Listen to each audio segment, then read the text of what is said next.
বাংলাদেশে মুসলিম স্থাপত্য শিল্পের যে নিদর্শন তা ছড়িয়ে ছিটিয়ে রয়েছে এই বাংলার আনাচে কানাচে। তার মধ্যে অন্যতম হচ্ছে বরিশাল বিভাগ। আর বরিশাল বিভাগের এক সময়ের বাকেরগঞ্জ জেলা বর্তমান উপজেলা, এই উপজেলায় রয়েছে বহু নিদর্শন। তেমনি এক নিদর্শন বাকেরগঞ্জ উপজেলার পাদ্রিশিবপুর ইউনিয়নের বড় শিকদার বাড়িতে মামু তক্কির যে মসজিদ, সেই মামু তক্কির মসজিদ, এখানে আমরা আজকে উপস্থিত হয়েছি। আপনারা দেখতে পাচ্ছেন যে এখানে ছোট্ট দুটি মসজিদ আকৃতির দুটি ভবন রয়েছে, খুবই ছোট্ট বর্গাকারের। উপরে একটি করে মিনার রয়েছে এবং চার কোণে চারটি করে যে গম্বুজ, সেই গম্বুজ রয়েছে। এখন কথা হচ্ছে ছোট্ট এই মসজিদ কি কারণে, কখন, কিভাবে তৈরি করা হয়েছিল তা অজানাই রয়ে গেছে। আজকে আমরা আপনাদেরকে জানানোর চেষ্টা করব যে আসলে কি কারণে এই মসজিদ তৈরি করা হয়েছে। কথিত আছে যে মামু তক্কি কোনো এক সময়ে হয়তো 400 বা 500 বছর আগে, স্থাপত্য শিল্পের নিদর্শন দেখে মনে হয় 500 বছর আগের, তো তিনি এই অঞ্চলে এসে, এখানে জঙ্গল ছিল, সেই জঙ্গল পরিষ্কার করে এখানে তার একটি বাসভবন এই বাড়ির মধ্যেই, শিকদার বাড়ির মধ্যেই নির্মাণ করেছেন। পাশাপাশি তিনি 3টি ছোট্ট ছোট মসজিদ নির্মাণ করেছেন। প্রথম যে মসজিদটি, সেটি নিয়ে কথিত আছে যে এই মসজিদে তিনি ধ্যানে মগ্ন থাকতেন, তিনি মহান আল্লাহর ধ্যানে এই মসজিদে মগ্ন থাকতেন। কিন্তু পাশে আরেকটি যে মসজিদ আপনারা দেখছেন, এই মসজিদটি ওটার চেয়ে একটু বড় এবং উচ্চতা একটু বেশি। আর এটি মোটামুটি একটি টিলার উপরে করানো, কিন্তু এই মসজিদটি কি কারণে করা হয়েছিল, কেন করা হয়েছিল, সেটি অজানা রয়ে গেছে। কথিত আছে যে এই ছোট্ট মসজিদটিতে মামু তক্কি ধ্যানে মগ্ন থাকতেন। তারই একটু এই পাশে আসলে আপনারা দেখবেন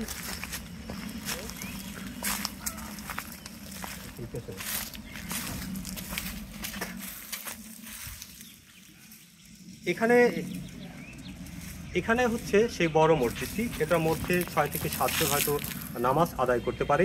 বর্তমানে এই বাড়িতে যারা অবস্থান করছেন, শিকদার বাড়িতে, তারা এই মসজিদে 5 ওয়াক্ত নামাজ আদায় করে থাকেন। এই মসজিদটি বর্গাকারের, তবে এই উপজেলায় এরকমের আমার দেখা 4, 5, 6, 7টি মসজিদ কিন্তু এই উপজেলায় রয়েছে। পাশাপাশি ছোট্ট যে বর্গাকারের দুটি মসজিদ, এটা আর এই উপজেলায় নেই। তবে একটি মসজিদ ওরকমের ছোট্ট বর্গাকার মসজিদ রয়েছে বাকেরগঞ্জ পৌরসভার রুনশিতে।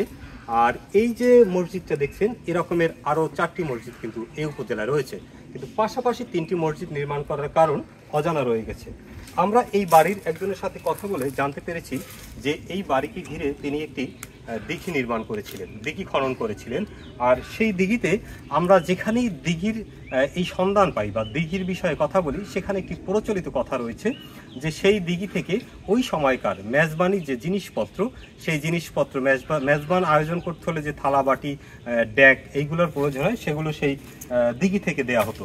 এখানেও একই কথা প্রচলিত রয়েছে যে সেই দিঘি থেকে মানুষের মেজবানি যে পাত্র, সেই পাত্র দিঘি থেকে দেয়া হতো, দিঘির পাড়ে এসে চাইলে দেয়া হতো। কোনো একদিন কোনো এক ব্যক্তি হয়তো সেখান থেকে একটি চুরি করে রেখে দিয়েছে, তারপর আর সেই দিঘি থেকে আর ওই পাত্র আসতো না বা দিত না। কিন্তু সব দিঘিতেই কিন্তু এরকম প্রচলিত কথা রয়েছে, আর এখানে ওই একই কথা আমরা শুনতে পেরেছি। তবে আমরা জানি না যে এর সত্যতা কতটুকু। তবে আপনাদের বাংলাদেশে এরকমের ওই যে ছোট্ট বর্গাকারের দুটি মসজিদ আমরা এখানে দেখেছি। আমরা বিভিন্ন সময় বিভিন্ন প্রতিবেদন বা বিভিন্ন ইতিহাস ঘেঁটে জানতে পারি যে এরকমের মসজিদ বাংলাদেশে প্রচুর পরিমাণে রয়েছে। তবে কি কারণে, কেন এই ছোট্ট ছোট্ট বর্গাকার মসজিদগুলো করা হয়েছিল ওই সময়কার, তা আমাদের অজানা রয়ে গেছে। সবাইকে ধন্যবাদ জানিয়ে বিদায় নিচ্ছি। আমি এস এম পলাশ, বাকেরগঞ্জ।